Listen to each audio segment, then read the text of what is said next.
जांच होनी चाहिए।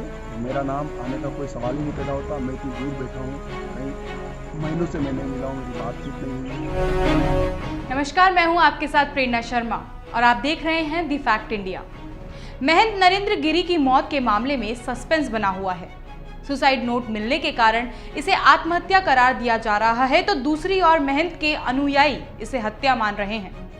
इस बीच संशय की एक सुई दिवंगत महंत के चेले आनंद गिरी समेत आध्या प्रसाद तिवारी और उनके बेटे संदीप तिवारी पर टिकी है। ऐसा इसलिए भी है कि महंत नरेंद्र गिरी के लिखे गए 11 पन्नों के सुसाइड नोट में इन तीनों के नाम का जिक्र किया गया है। बताया जा रहा है कि सुसाइड नोट में लिखा है कि आनंद गिरी महंत नरेंद्र गिरी की फोटो किसी लड़की के साथ जोड़कर उन्हें बदनाम करने की कोशिश में लगा था, जिससे महंत का मन विचलित था और इसी के चलते उन्होंने आत्महत्या जैसा कदम उठाया। खैर, आपको बता दें कि महंत नरेंद्र गिरी ही वो शख्स थे जिन्होंने आनंद गिरी को संत का मार्ग दिखाया। बचपन में घर परिवार छोड़ आए आनंद गिरी, या यूं कहे अशोक चोटिया को अपने यहाँ शरण दी। दरअसल आनंद गिरी का नाम पहले अशोक चोटिया था। आपको बताते हैं अशोक चोटिया की आनंद गिरी बनने की कहानी। दरअसल अशोक चोटिया राजस्थान के भीलवाड़ा के आसीन क्षेत्र के सरेरी गांव में रहने वाला है। उनके परिवार में पिता रामेश्वर लाल है जो किसान है। 3 बड़े भाई हैं, जिनमें से एक भाई सब्जी का ठेला लगाता है और 2 भाई सूरत में कबाड़ का कारोबार करते हैं। मां नानू देवी का निधन 5 महीने पहले ही हुआ था। आनंद गिरी के संत बनने की कहानी 1996 में 12 साल की उम्र से शुरू हुई थी, जब वह 7वीं कक्षा में पढ़ते थे। तभी वह घर छोड़कर प्रयागराज चले गए थे। परिवार वालों को भी इसकी जानकारी नहीं थी कि आखिर वे गए कहां हैं।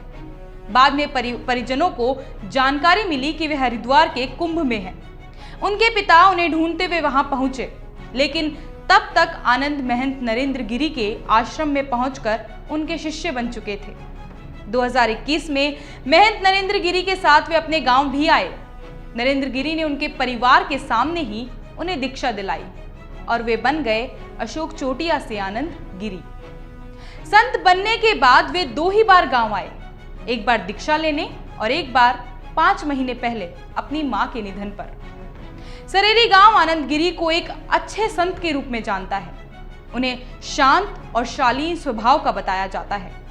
अचानक से महंत नरेंद्र गिरी की मौत के बाद उन पर लगे आरोपों से पूरा सरेरी गांव सख्ते में है। बता दें कि आनंद गिरी शक के दायरे में इसलिए भी है क्योंकि नरेंद्र गिरी से उनका विवाद काफी पुराना था। इसकी वजह बाघंबरी गद्दी की 300 साल पुरानी वसीयत है, जिसे नरेंद्र गिरी संभाल रहे थे।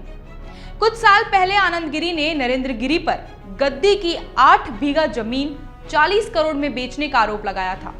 इसके बाद विवाद गहरा गया था। आनंद ने नरेंद्र पर अखाड़े के सचिव की हत्या करवाने का आरोप भी लगाया। दूसरी ओर सुसाइड नोट में मिला आनंद गिरी का नाम उन्हें शक के घेरे में ला रहा है। फिलहाल पुलिस मामले की जांच कर रही है। उम्मीद की जा रही है कि जल्द ही मामले का खुलासा हो जाएगा। नमस्कार।